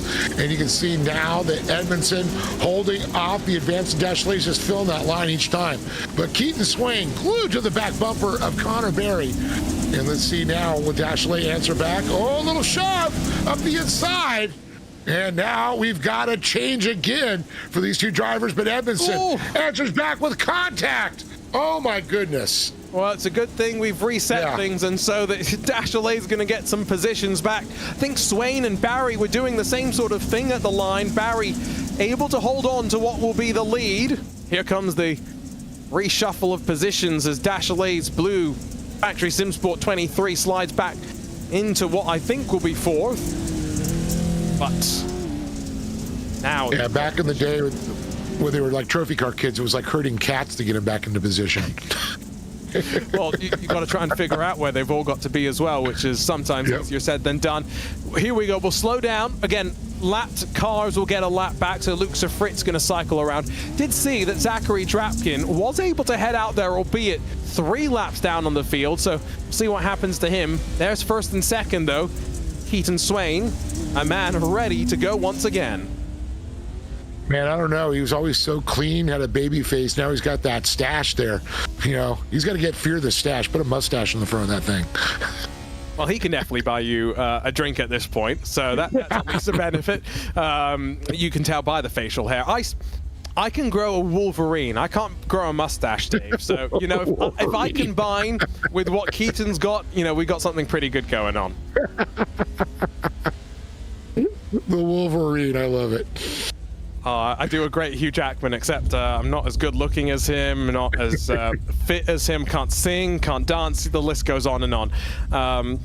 He probably drives a race car better than I can as well. So as we wait for those cars to cycle back around, what's this like for a driver, Dave? I mean, just you're talking mentally, right, from that keeping in the focus. You can't get too distracted right now, because as soon as we get going, you've got chances to make moves again.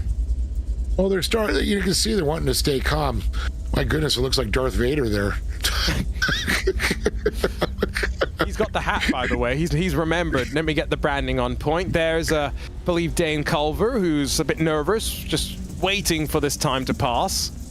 And there we go. You see, you're at that Ventura Speedway on there, thinking of, great sprint car races up at that place. Right, so we'll cross the line, we'll get things back underway. It will be Barry in control, and he has, well, felt some pressure, to say the very least. It's a streak of 1,096 days, which sounds crazier the more and more I say it. That is a remarkably long time for someone as talented as Keaton Swain to have not won a race in the National Short Course Series. You got to wonder, is there a Post-it note there saying, get your butt in gear? It's been over 1,000 days. You're thirsty. You're hungry. You need to eat. Here we go. As off and away, I think we are just building up the speed through the restart zone. And so Barry, Swain, Dashley, Edmondson, as they started up front. Dane Culver's already gained 8 positions since the start of this race. Make it 10. He's up into a podium spot as to Calamity Corner we go. Halfway through this main event, 6 more laps to go. And Dashley fights with Edmondson out of the final corner. Yeah, you can see Keaton Swain right on the bumper. My goodness. Culver, though, with a good run there on the 51, but you see now that Dashley trying to find his way back up there. Edmondson, and look at this, Luke Knapp now starting to make his appearance. Luke has always been a second-half driver. When that caution flag, came out, he recollects and becomes a whole other driver in the second half. I feel like sometimes with Luke as well, he's great on those bull rings. This is not, say, Connor's wheelhouse, but maybe where he's a bit more comfortable as well. So top and bottom, we're keeping an eye on the fight up front. Also trying to figure out if there's going to be some separation.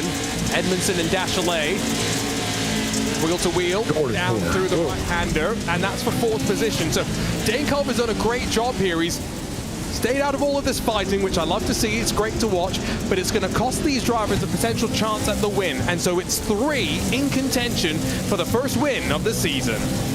Yeah, Dane Culver definitely going to have a hungry pack of dogs chasing him for sure.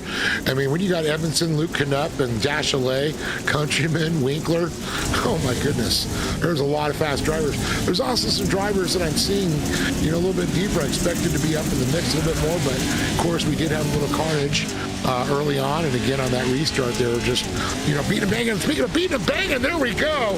And one driver gets his redirected. That was Sean Winkler, I'm pretty sure, who will get back into line. 10th for the time being, as glitch on our timing there for a second just corrects itself. So still with 15 left on the lead lap. Keith Jeffries lost a bunch of time, and Zachary Drapkin's down 2 laps all by himself, just out there trying to finish the race. Barry, Swain, Culver, still 3, pushing each other at the very front of the field.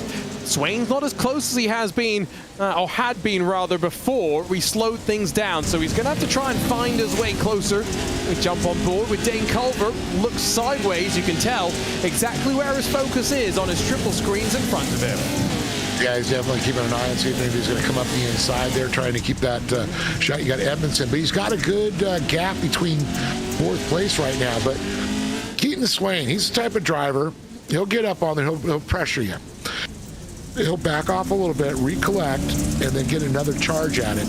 And sometimes the driver in front of you, maybe will change his style if he thinks you backed off a little bit.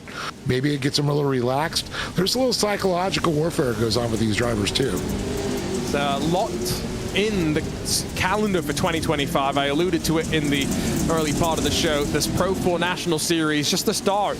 We'll have a Pro 2 National Series as well. Combine the points, all building to the iRacing Short Course National World Cup.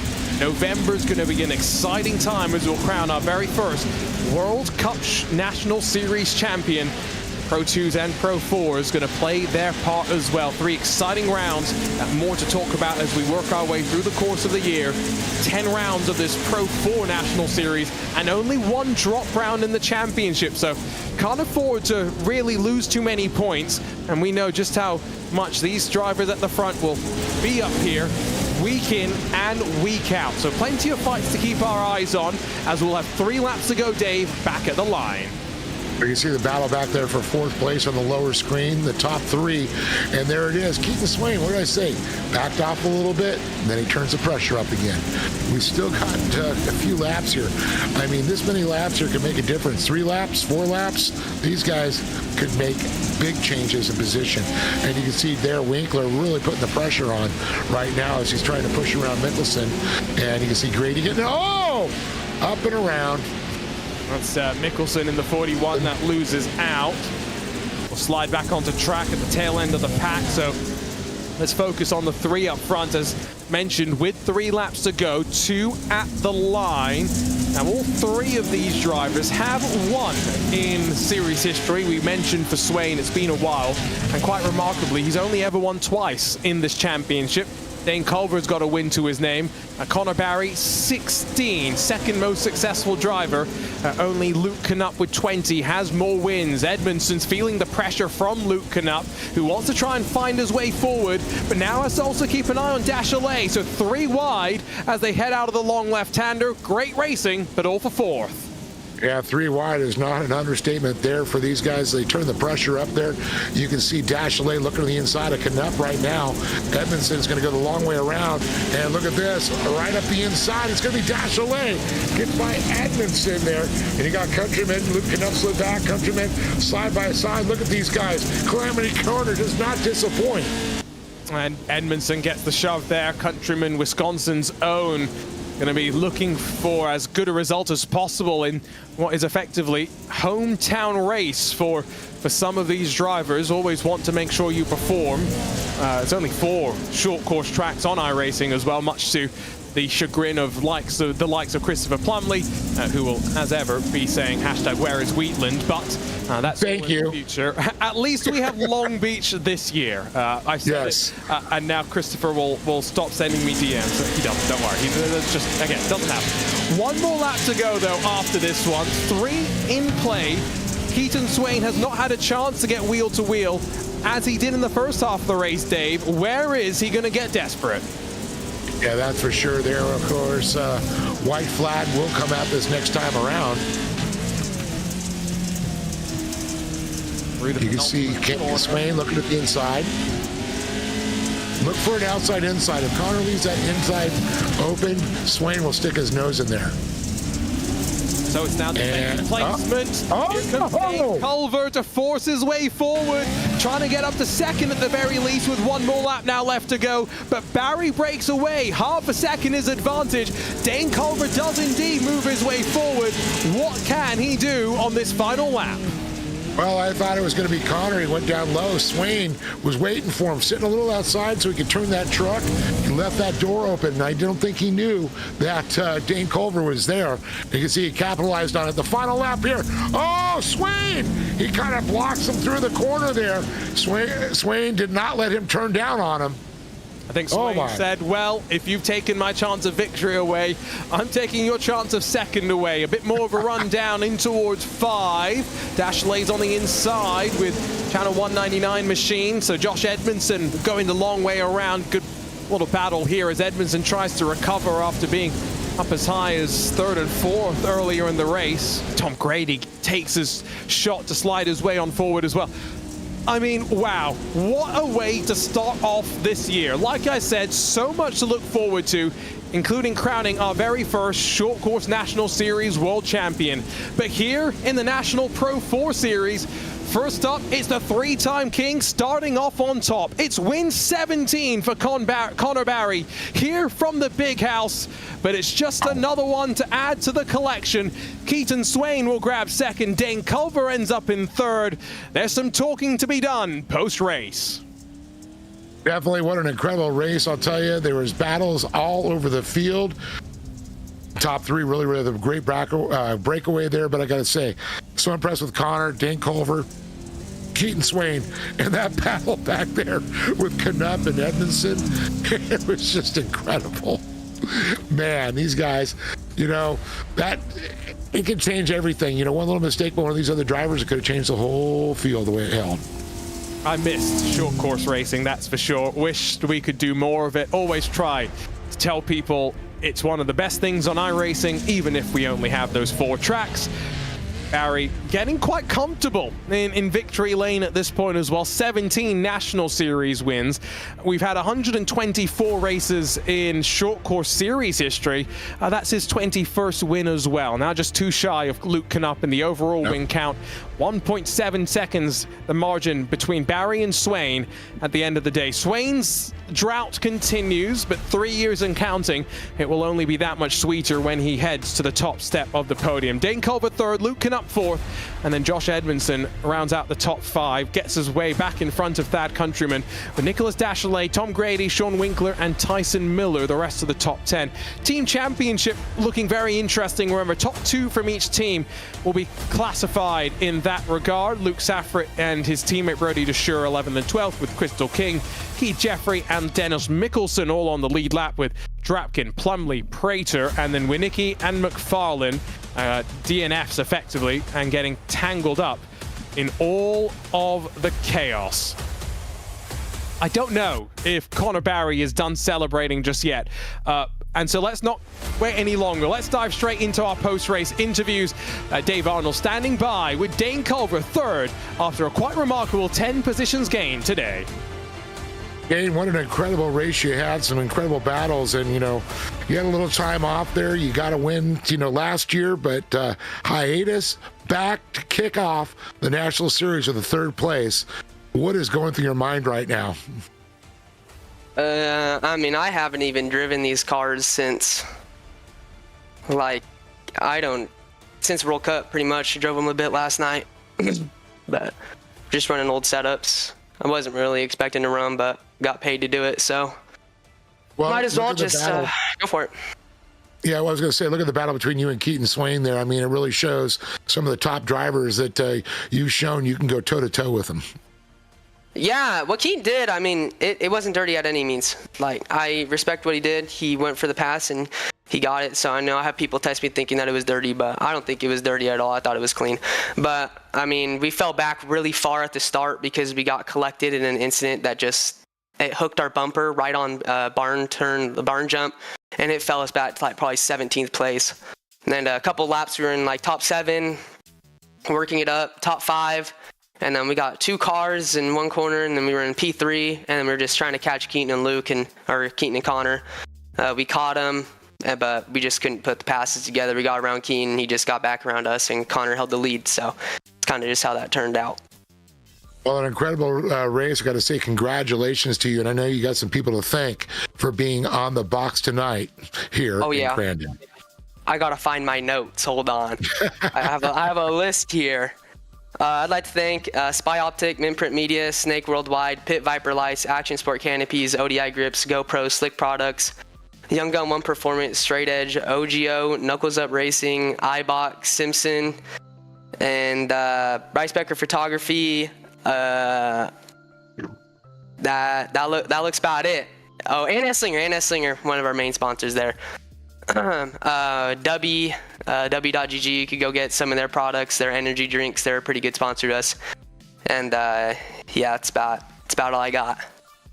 All right, well, congratulations everybody. Dane Culver, P3. Yep, thank you. And let's go straight to victory lane, where Connor Barry standing by with Dave. Connor Barry, man, you did it again. The pressure coming into this one, the national champion. You got to start off the season. You put a lot of hard work and get this, sessions going here for this season.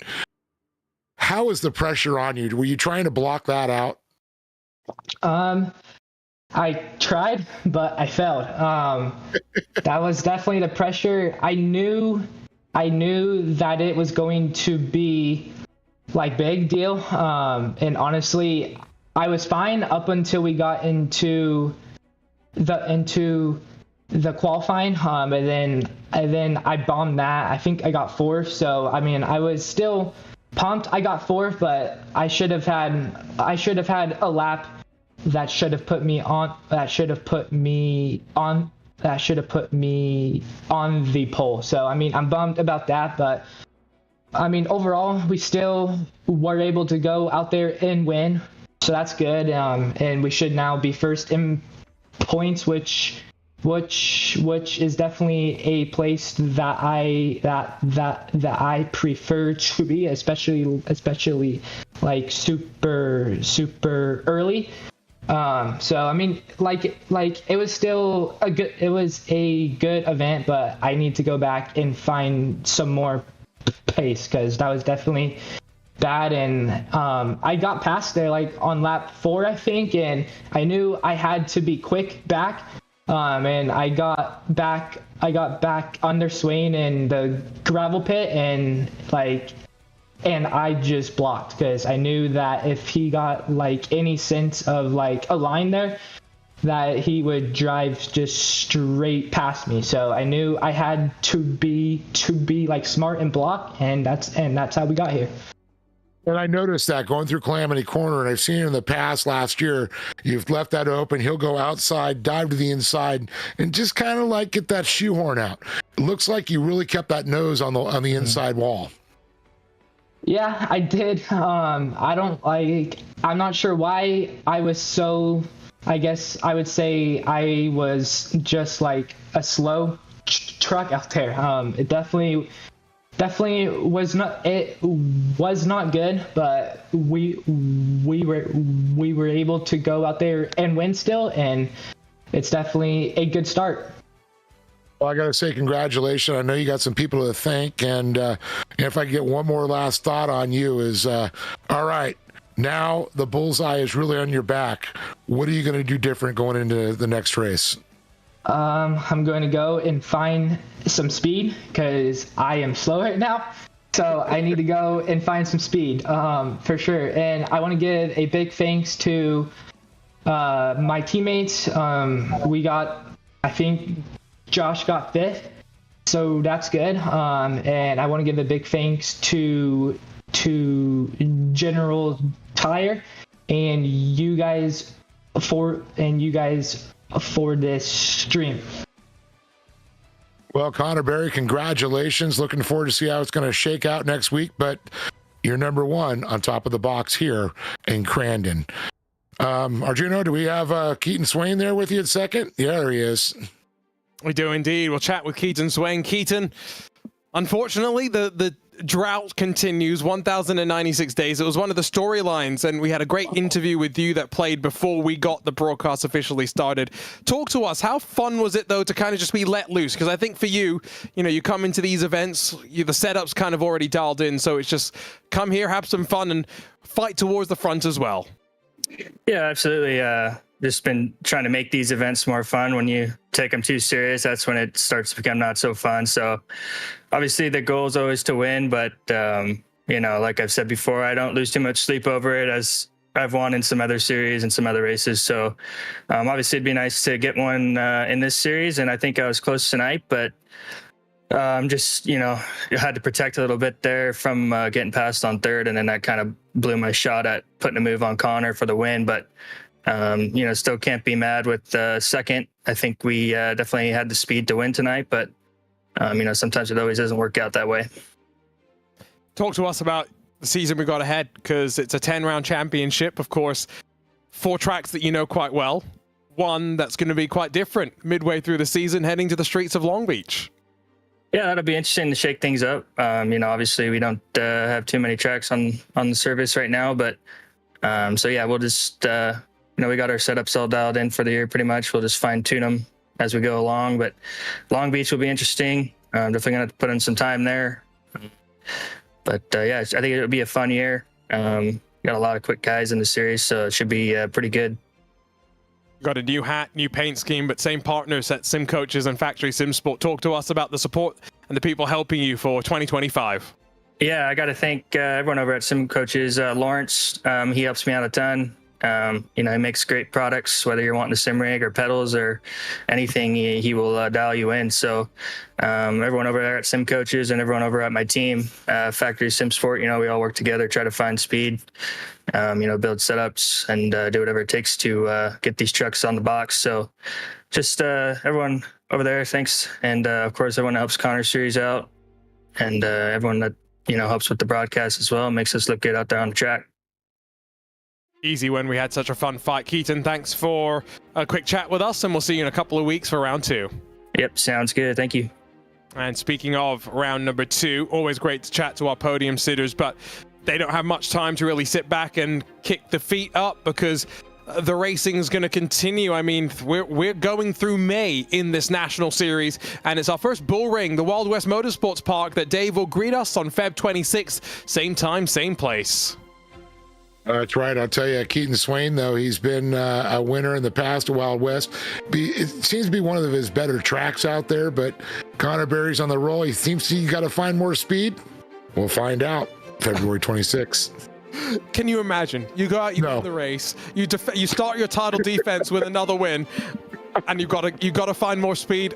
Only a racing driver could say something as ridiculous as that, and what a ridiculous way to start off the 9th season of this iRacing Short Course National Series. We have so much to look forward to, but Crandon always puts on a big show from the big house. For our team behind the scenes, Dave Arnold alongside myself, Arjuna Kenkipati, Hugo Luis down in the production booth controlling all the action. Oh, what a way to kick things off. So much to look forward to. We'll see you next time from Wild West as we roll forward in Short Course Championship World.